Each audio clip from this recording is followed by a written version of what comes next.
Flatout 2 is in all senses an upgrade to a great racing game, but it seems to lose its heart from the original.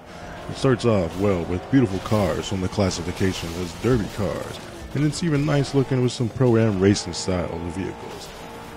But they decided to incorporate custom street cars into the mix, and that is honestly my biggest problems with the game. Everything else is almost better. The tracks are more balanced and more varied. Its derby mode is better and encourages hits and punishes sandbagging. There's more driver catapult games, and they're actually pretty fun to play this time, even though they just seem like a waste of time to me. The inclusion of characters, while somewhat cheesy, helps you get into the game even more. You will start to really dislike certain drivers like Jack Benton, and sometimes even feel bad for some of them like Ray Carter. Like seriously, he drives fast and he has heart, but he always crashes and he always loses, and it's just the way it is. It is not one of those classic games whose graphics seem dated, as they still work and don't strain one's eyes. The damage modeling took a bit of a hit.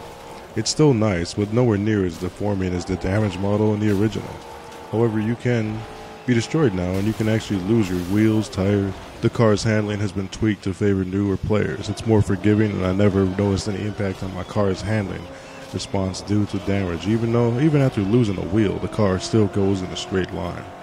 This can be good for some players, but it really makes the game slightly too easy. As in the original Flatout, damage to the suspension/tires really affected how the car responded. The game's career mode incorporates tournament racing, so winning all the races is not required.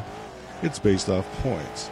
The highest score at the end of the tournament is the winner. With this in mind, you can influence your win by disabling the top scoring driver in the race to secure your position at the top. The selection of cars is very nice. And like I said, I really did not like the inclusion of brand spanking new cars in the game.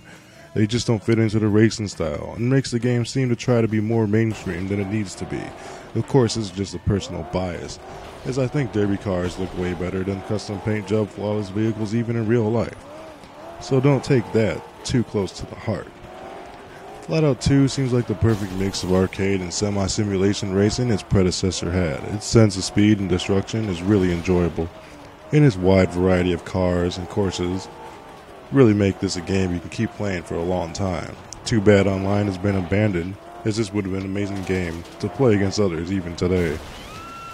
Flatout had a reboot later on known as Ultimate Carnage. It is a Flatout 2 with added extras and a new polish to the graphics. I'm considering making a video on the differences between the two titles because there are some extra features, cars, and extra components in the mix. If you have the two staring in front of you, pick up its reboot, as it is just as great as Flatout 2 with some extra content added. All footage seen in here is from Flatout 2. I'll give Flatout 2 and Ultimate Carnage a solid 8 out of 10. I recommend it to any racing fan, even those that are just casual to the genre. This is Base Rez, aka Rezo Bizardo, more AKAs, etc. That's the way it is. You have a great night, great day, great evening, and keep on living.